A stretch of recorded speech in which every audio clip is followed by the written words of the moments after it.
Hey, Henshin Justice, Internet. This is Keith Justice and Angelic Noir. And maybe you've heard of this guy. It's Jason David Frank. Jason David Frank, 3 first names. Yeah. There you go. Cool. So how have you been enjoying the convention? It's good, man. I'm really itching to sign some autographs, so I want to meet my fans. Cool. So this is a totally different convention for me. Usually I'm out and signing and meeting people, so it put me right up against the windows like, I gotta get out there, I gotta get out there. So I'm itching to go and meet some fans. Hey, are you doing any kind of fan stuff here? Is anything out here? Do you want to see like panels like Breaking Bad or any shows you like? You know what, man? Like I never get a chance to walk around.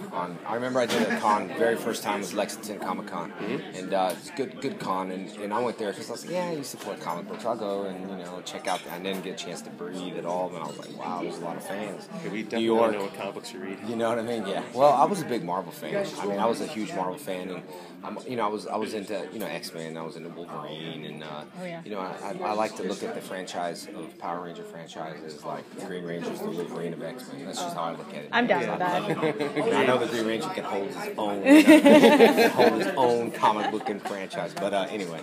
So when you started off working, even for Power Rangers, what drew you to the role of the Green Ranger, and then moving forward? It's funny because when I started the show, nobody ever heard of Power Rangers. Yeah. So, maybe other actors, what drew them to it was like, it's such a huge show. This show is nothing when I got it. Absolutely. It was like, everyone was like, who's Zordon? And I was reading for the Green Ranger, which I thought was going to be a Forest Ranger. I was like, maybe he's a Forest Ranger. I don't know. Maybe I'm going to fight with Smokey the Bear.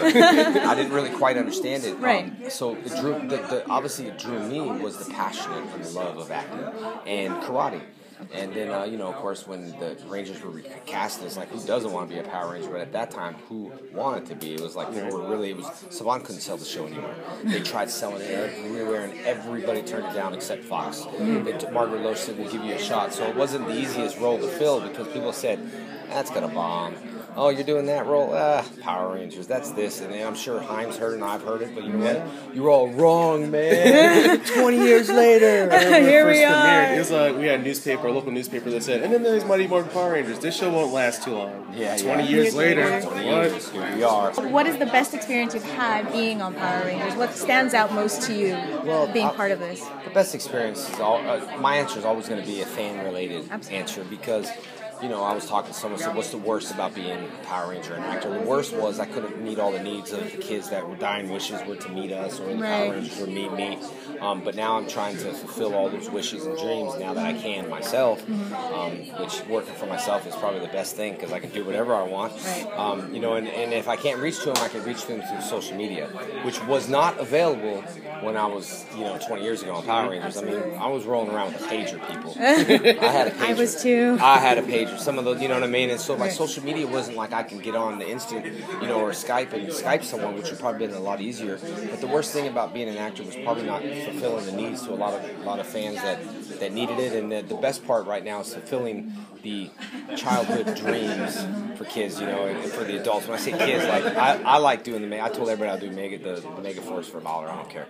Because I get paid back from, dude, I saw you, dude, that was awesome. You're like, I'm so excited. You're like a legend. And that's my payback, is the energy, I think, goes further than money and anything else. So do you have any stories you remember that where you did maybe affect someone's life, or change someone's life because they saw your martial arts or something? Do you have any stories like that? I get stories all day like that on Facebook, and I've worked with people before. I've been close to fans. I've had a lot of fans that are suicidal. I've dealt with a lot of stuff. I've lost a lot of people in my life.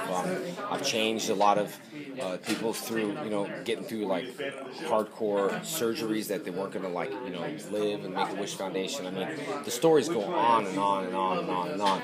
The hardest story I ever had when it was Amy, Dave, Walter, we're all in our uniforms with our helmets off, and we're standing like this in the room, and we were in a cancer patient hospital, and it was the saddest thing, man. All the Rangers behind the wall, and I have a little girl. My little girl's running around here, she's right there training with the pink and the yellow Ranger.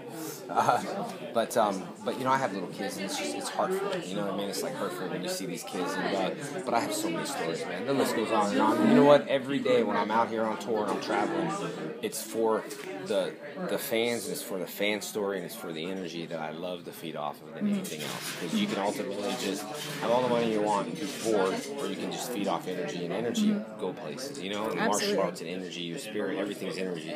Yeah, on behalf of the fans, like you've been killing it on Facebook. Like, you know, there's been a time like you had disappeared. Like, you know, like raised the legendary Green Ranger. Like, you know, when's he coming back? When he coming back? And then Diamond Thunder the Cap, and then like social media happened. And, like, yeah, like your Facebook page is awesome. Yeah. This is one of my favorite questions to ask. If there was a costume piece or an iconic out of morph jacket or uniform or sweater or something like that that you would wear like regularly in your daily life, what would it be? Like a favorite leather jacket, pants, like really iconic kind of favorite little from the show, from either your show or from Man, I don't know. I mean, just from not the show, but like Tommy used to have a necklace that I used to wear, which was a fish. And I used to wear that fish necklace everywhere. And I actually had it, but this is a parachute pin, so I skydive and I broke the world record. Yes. So I kind of wear this around. You know, this is like nobody knows what this is. Kind of like that fish thing was at that time was like, you know, who knew what a fish was? But if I wore it now, they'd be like, Tommy, I'd be like, how'd you know? I could tell it's the fish. You know? But no, this is definitely from JDF. A parachute pin is my what I wear, and that's from the parachute. This is from world record thing. This is like the pin that I molded into the gold, so it's like a gold parachute pin. Yeah. So, and then you know, I would definitely say the green paint on tour is what I always put my hair on tour, and because I'm doing a Tommy tour, not a JDF tour, my hair is not green today, which feels strange again. You know what I mean? So, but I would just definitely say probably just my parachute pin and green paint and nothing else. Just no clothes, just is it. Am I blushing? Okay. One last thing, and this is usually a tradition in our podcast. What have you been geeking on lately? Meaning, for me, I've been reading a lot of like Walking Dead, and it's been freaking me out. Is there anything that you've been like really excited about lately? Yeah, you know, books, whatever. No, my biggest thing is, it's gonna sound funny, is but all these Power Ranger toys I got on this tour, because I got boxes of them. And it's not for me. I'm more excited for my fans. Like I'm like, okay, I got 200 of these collectible cars. I got 10 more because I got. Okay, how can I make this fair so like all my fans can feel like I'm part of it? You know what I mean? So absolutely. I'm like last night my wife said I'm like stacking up boxes. I'm like taking pictures in the Power Ranger toys. It's like here I am the Power Ranger, but I'm thinking a gold legacy morpher, 24 karat gold plated. Yeah, I put that around my neck and be like bling, Power Ranger bling in the house. Man. But no, I think it was mostly with that and stuff. And then of course, you know, like I'm a big fan of Wolverine, so when I see Wolverine dressed up, it's like I'm like, oh man, that's cool. And I'll usually take pictures on Instagram or something like that. But I love comics and I love the whole world. It's just it stinks because I can't walk around a little bit. I mean, I can, but no, it's not that. It's I try to value my time. I feel like if I spend like 2 hours on myself, I can spend 2 hours with other people. And I know I got to balance that out a little bit. Like when I go home at night, I'm thinking. Last night I was like, I got to edit this video real quick so the fans can see it. Right. I'm balanced out a little bit. But, you know, I don't really watch a lot of TV too, but I love comic books. You know, I mean, I think on this trip, I'm probably geeking out more over the Power Ranger collectible, San Diego exclusive Comic-Con Power, you know what I mean? Yeah. Because all my fans are, and I'm feeling their energy, you know? They're like, yeah, and I'm like, oh, dude, Monopoly, and I'm taking pictures and stuff with people. But it's because I want to share. I don't want to be like, hey, look at me, I got 10 boxes and stuff, ha-ha. It's like, I want to share, you know what I mean? I want to be knowing, people ask me what do I want to leave legacy behind. It's like, I want to leave, like, what the guy behind the mask is. Well, I got one more question. All right. That Civil War came up with this fun one.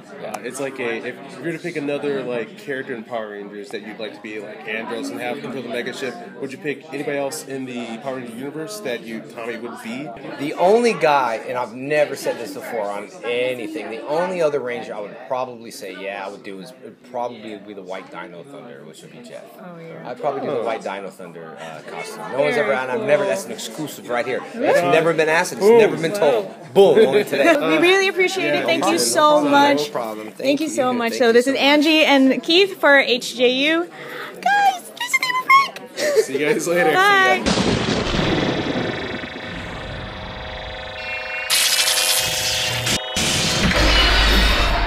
All for justice and justice